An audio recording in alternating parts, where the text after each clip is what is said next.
May I come in? KGF 1 release होने के बाद ना रॉकी भाई की एक अलग ही फैन फॉलोइंग हो गई थी और इसी के वजह से हम सारे लोग बेसब्री से इंतजार कर रहे थे कि कभी KGF 2 रिलीज होती है कि नहीं।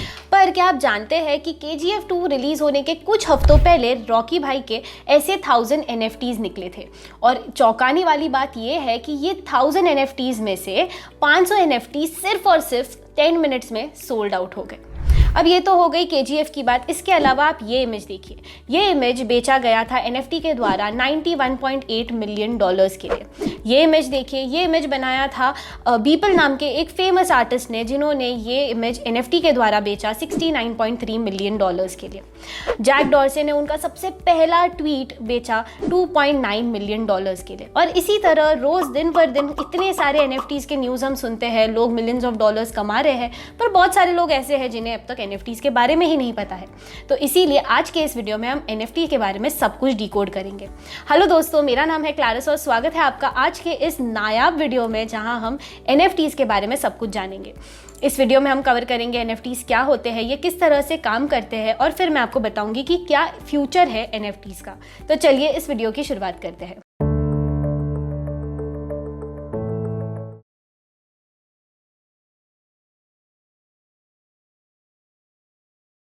चलिए सबसे पहले समझते हैं कि ये NFTs होते क्या है। NFT का फुल फॉर्म है नॉन फंजिबल टोकन। थोड़ी देर के लिए टोकन को साइड में रख देते हैं और नॉन फंजिबल को समझते हैं। नॉन फंजिबल का मतलब है नॉन रिप्लेसेबल, ऐसी कोई चीज़ जो यूनिक है, जो रिप्लेस नहीं की जा सकती है। एग्जाम्पल से समझते हैं। सपोज आपको एक नया फ़ोन लेना है और आप स्टोर में जाते हैं। आप स्टोर में जाके बोलते हैं कि सर मुझे सैमसंग कंपनी का XYZ मॉडल देखना है। अब उस स्टोर में उस मॉडल के थाउजेंड्स ऑफ या हंड्रेड्स ऑफ फ़ोन्स होंगे, है कि नहीं। और अगर आप बोलोगे कि सर मुझे ये वाला पीस नहीं चाहिए, मुझे वो वाला पीस दीजिए, तो आपको खुशी खुशी दे देगा, क्योंकि वो चीज़ें रिप्लेसेबल है। हर एक बॉक्स में वही फ़ोन है और वही ईयरफोन, वही चार्जर, सब कुछ सेम है सारे बॉक्सेस में। तो आप उन चीज़ों को रिप्लेस कर सकते हैं। On the other hands, example लेते हैं कि आपने वो फ़ोन खरीद लिया, आप घर लेके गए, आपने नया कवर डाला, आपने नया वॉलपेपर सेट किया, आपके जो पुराने फ़ोन में चीज़ें थी उसे आपने इस नए फ़ोन में डाला, और अभी जो आपका फ़ोन बना है वो है नॉन फंजिबल।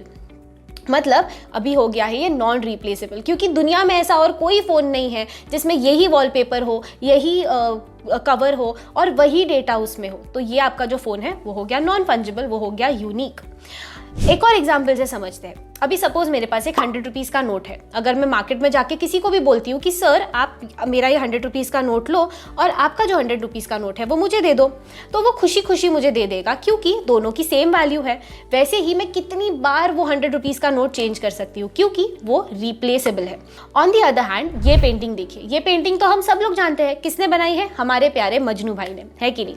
अब ये पेंटिंग उन्होंने एक ही बनाई थी, भले इसके कितने ही कॉपीज़ हो, पर उन्होंने तो एक ही पेंटिंग बनाई थी, और इसीलिए ये जो पेंटिंग है वो बन जाती है unique, non fungible, non replaceable, और इसीलिए इसे मूवी में $50,000 के लिए बेचा गया था। तो अभी तक हमको ये समझ आ गया, जो भी NFTs होते हैं वो यूनिक होते हैं और इररिप्लेसेबल होते हैं। चलिए अभी एग्जाम्पल को थोड़ा सा और आगे बढ़ाते हैं। एग्जाम्पल लेते हैं कि आपने वो मजनू भाई की पेंटिंग खरीदी, आप उसे घर पे लेके गए, आपने आपके घर के दीवारों पे अच्छे से फ्रेम करके लगाया, और जब भी आपके घर पे कोई मेहमान आएंगे, वो अगर आपको पूछेंगे तो आप बोल सकते हैं कि ये पेंटिंग मैंने खरीदी है, मैं इसका ओनर हूँ। On the other hand, imagine कीजिए कि आप कोई हिल स्टेशन जाते हैं, वहाँ पे आपने एक बहुत ही सुंदर पिक्चर क्लिक की और आपको पता है कि ये जो पिक्चर है वो यूनिक है और ऐसी कोई पिक्चर दुनिया में एग्जिस्ट ही नहीं करती है, और ऐसे पिक्चर को अगर आपको कहीं बेचना है तो आप क्या करोगे। और ऐसे सिचुएशन में काम आते हैं NFTs। तो हमने पहले नॉन फंजिबल समझा था, वो टोकन रह गया था, है कि नहीं। तो टोकन क्या होता है, आपका जो ये यूनिक इमेज है उसको एक यूनिक टोकन दे दिया जाता है, एक यूनिक टोकन एलोकेट किया जाता है, जिससे आप ये प्रूव कर सकते हैं कि ये जो पर्टिकुलर एसेट है या ये जो पर्टिकुलर इमेज है, इसके ऊपर आपका ओनरशिप है। चलिए आगे बढ़ते हैं और देखते हैं कि ये NFTs काम किस तरह से करते हैं। तो जब भी आप कोई NFT परचेज करते हैं तो उसका जो ट्रांजैक्शन है वो ब्लॉकचेन पर रिकॉर्ड कर लिया जाता है। अब ये जो ब्लॉकचेन शब्द है ये बहुत ही ज़्यादा फेमिलियर होगा हमारे लिए, क्योंकि जब भी हम क्रिप्टो करेंसी की बात सुनते हैं तभी हम ब्लॉकचेन की भी बात सुनते हैं। और अगर आपने कभी ब्लॉकचेन नहीं सुना है तो कोई फिक्र करने की बात नहीं है, मैं हूँ ना, मैं आपको बताऊंगी कि ब्लॉकचेन होता क्या है। तो NFT कभी एग्जिस्ट ही नहीं कर पाते अगर हमारे पास ब्लॉकचेन ये टेक्नोलॉजी नहीं होती। तो अगर आपको ब्लॉकचेन को इजीली समझना है तो इमेजिन कीजिए कि एक कंप्यूटर का फाइल है जहाँ पर सारा डेटा स्टोर किया गया है, जैसे कि कहाँ से ये प्रोडक्ट आया, ये प्रोडक्ट किसने खरीदा, उसने किससे खरीदा, और ये सारा जो डेटा है, ये सारा जो लेजर है, वो उसका जो समअप है उसे हम कहेंगे कि ये एक ब्लॉकचेन है। और सिंपल एग्जांपल इसका लेना है तो जैसे हमारे पास सैलरी आती है और हम लोग कैसे अपना घर का लेजर बनाते हैं, जैसे salary I, income from other sources, मैंने इसको पैसे दिए, उसने उसको पैसे दिए, ये जो सारा हम लेजर बनाते हैं उसे हम कह सकते हैं ये एक ब्लॉकचेन है। अब ब्लॉकचेन में हर एक ट्रांजैक्शन है वो एक ब्लॉक होता है। जैसे सपोज मैंने मेरे फ्रेंड को 100 रुपये ट्रांसफ़र किए तो वो हो गया एक ब्लॉक, मेरे फ्रेंड ने वो 100 रुपये किसी और को ट्रांसफ़र किए तो वो हो गया दूसरा ब्लॉक, और ऐसे करके चेन ऑफ ब्लॉक्स बनते हैं तो उसे हम कहेंगे ब्लॉकचेन। अब जो हर एक ब्लॉक होता है उसमें तीन कंपोनेंट्स होते हैं। सबसे पहला आता है कि एक पर्टिकुलर ब्लॉक में उसका रेलेवेंट इन्फॉर्मेशन होता है। रेलेवेंट इन्फॉर्मेशन का मतलब है अगर मैंने क्रिप्टो करेंसी में ट्रेड किया है या क्रिप्टो करेंसी खरीदा है तो उसका रेलेवेंट इन्फॉर्मेशन होगा कि मैंने क्रिप्टो करेंसी बाय किया है। अगर मैंने NFT बाय किया है तो उसका रेलेवेंट इन्फॉर्मेशन होगा कि मैंने NFT को परचेज किया है या NFT को बाय किया है। सेकंड आता है कि हर एक ब्लॉक में एक यूनिक हैश होता है। यूनिक हैश को अगर आपको समझना है तो आप कह सकते हैं कि जैसे हमारे फिंगरप्रिंट्स है, हर एक इंसान का फिंगरप्रिंट अलग है, वैसे ही हर एक ब्लॉक का हैश अलग होता है, एक यूनिक कोड उसको दिया जाता है। और तीसरा जो कंपोनेंट है वो है कि हर एक ब्लॉक में जो प्रीवियस ब्लॉक का हैश था वो उसमें डाला जाता है। अब ये जो पूरा ब्लॉकचेन का ट्रांजैक्शन है इसमें एक यूनिक फीचर है, और वो फीचर है कि ये जो ब्लॉकचेन का ट्रांजैक्शन होता है वो डिसेंट्रलाइज्ड होता है। अब अगर आपको डिसेंट्रलाइज समझना है तो वही एग्जाम्पल जाते हैं कि मैंने मेरे फ्रेंड को 100 रुपीज़ ट्रांसफ़र किए। अब जब मैं मेरे फ्रेंड को 100 रुपीज़ ट्रांसफ़र करती हूँ तभी मेरा बैंक जो है ये सीक्रेटली ये पूरा ट्रांजैक्शन परफॉर्म करता है, मेरे अकाउंट से 100 रुपीज़ चुपके से निकालेगा और वो ही 100 रुपीज़ उधर डालेगा। तो इस पूरे ट्रांजैक्शन में मैं, मेरी फ्रेंड और मेरा बैंक, इसके अलावा और किसी को नहीं पता होता है कि मैंने इसको 100 रुपीज़ ट्रांसफ़र किए हैं। अब मैं चाहती हूँ कि ये जो पूरा ट्रांजैक्शन है ये पब्लिकली अवेलेबल हो, सब लोग इसे एक्सेस कर पाए, और ऐसा ट्रांजैक्शन हमें कहाँ मिलेगा? ब्लॉकचेन पर मिलेगा। इसका मतलब ये है कि यहाँ पे जो भी ट्रांजैक्शंस होते हैं वो पब्लिकली एक्सेसिबल होते हैं, बहुत ही ट्रांसपेरेंट स्ट्रक्चर होता है इसका, और इसी के वजह से इसमें कोई सेंट्रल अथॉरिटी नहीं होती है, जैसे बैंक इसको रेगुलेट नहीं करता है। इसमें सपोज आपने NFT किसी से खरीदा, फिर आपने वो NFT किसी और को बेचा, फिर वो किसी और को बेचा, तो ये जो पूरा ट्रांजैक्शन है ये पब्लिकली अवेलेबल रहेगा। आप भी देख सकते हो कि मैंने क्या खरीदा है और इस पर्टिकुलर एसेट का ओनर कौन है। तो इसी तरह काम करते हैं ब्लॉकचेन। तो इसका सबसे बड़ा एडवांटेज ये है कि इसमें ट्रांजैक्शंस बहुत ही ज़्यादा सिक्योर रहते हैं। अब जैसे मैंने आपको जब स्ट्रक्चर बताया था तब मैंने आपको कहा था कि हर एक ब्लॉक में प्रीवियस ब्लॉक का हैश होता है। तो अगर मैं सोचूं कि मैं जाके ना चुपके से ये वाले ब्लॉक का हैश चेंज कर देती हूँ, किसी को पता ही नहीं चलेगा, पर ऐसा नहीं होता है। जब भी आप किसी ब्लॉक का हैश चेंज करने जाते हैं तभी उसका जो आगे वाला ब्लॉक है उसका भी हैश चेंज होगा, तो आगे के जितने भी ब्लॉक्स हैं वो सारे ब्लॉक्स में इनवैलिड ट्रांजैक्शन हो जाएगा, और इसीलिए इसमें कुछ भी अल्टर करना पॉसिबल नहीं होता है। इसीलिए हम कहते हैं कि ब्लॉकचेन बहुत ही ज़्यादा सिक्योर्ड होते हैं। चलिए, अब सवाल यह आता है कि फ्यूचर क्या है NFTs का। अभी जो हम दौर में जी रहे हैं वो है वेब 2.0 का ज़माना, मतलब second generation of the internet.